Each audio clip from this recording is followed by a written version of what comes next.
So we are now thinking around October 2021. And as we opened up this council, we wanted to provide and see how we can really build connections and collaboration across youth in very, very different contexts, differing levels of internet connection, different backgrounds as well. And an amazing support to this was Keshav Gupta, from the Dais team, founder of the Dais in Delhi, who helped to kick us off in this journey through intercultural training and led us as well in support with some amazing other youth organizations into the Learning Planet Festival in January. So Keshav, I give the floor to you to share some of your experience and learnings from that period. Thank you so much, Ed. I see many familiar faces who we have met over several meetings, consultations. So, firstly, a big congratulations to all of us, all of you, especially to our youth fellows for the 1 year anniversary. And I think this has set some really high standards for the forthcoming years to follow in.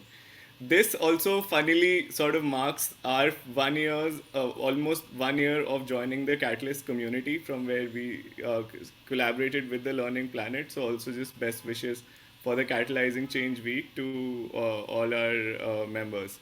Now, while we were discussing about the youth fellows, I think one issue that we were dealing with, or we were really concerned about, that when youth and such talented, energetic youth meet together, sometimes that energy can be so explosive that it needs to be harmonized together. It needs to meet each other very gently and in a very constructive way. And since these fellows were coming from 14 different countries, and as I discovered, and I'll share my some of my learnings during that time, that with so many different backgrounds, we thought that an intercultural communication workshop will be a good idea to not only break the ice between the fellows, but also help them understand each other better. And with that view, I mean, one of my sort of still favorite memories is when we discovered that we had Hugo, who was, I think, based in Paris, and then we have another very, again, incredible leader who is based in Nice.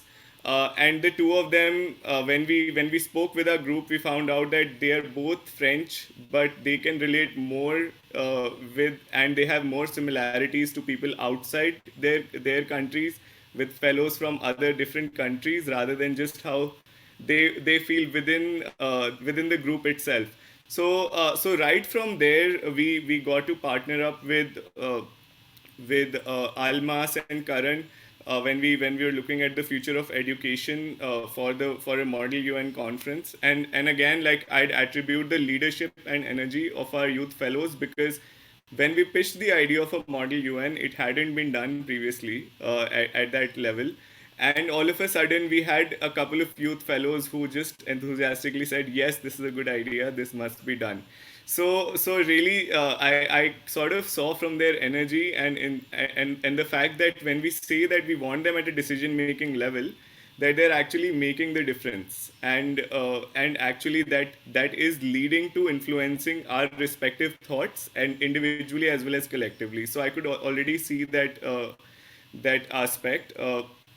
And further, then we have been also working with we work with the fellows on the Earth Day co-creation session. I know Sheen will be talking about it, but let me again just say that in a short span of time, the kind of things they came up with, I found adults to be less efficient sometimes, adults including myself.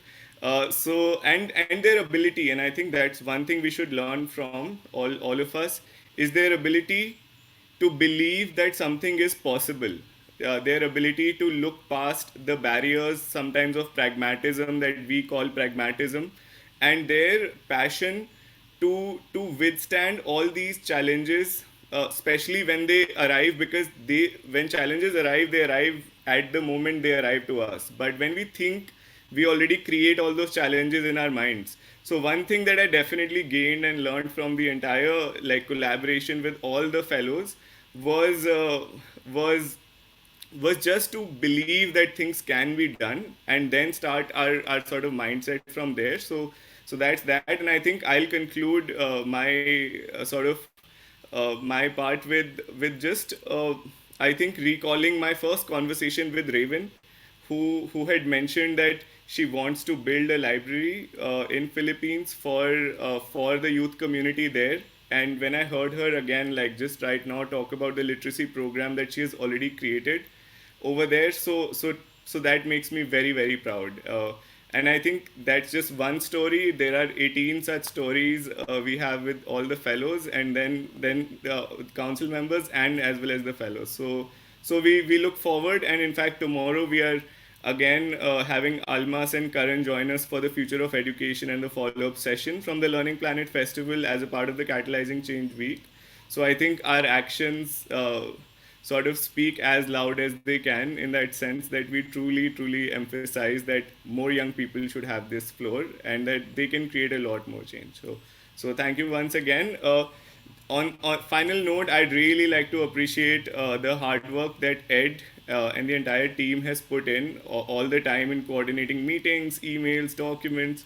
I think these sometimes go unnoticed, but they possibly can't. So Ed, Sinan, Olivier, everyone, just really appreciative of what you're doing. Thank you so much.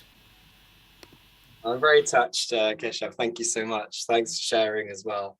And we'll be hearing, I mean, your amazing kind of participation at the festival. We'll be hearing more from that very shortly as well.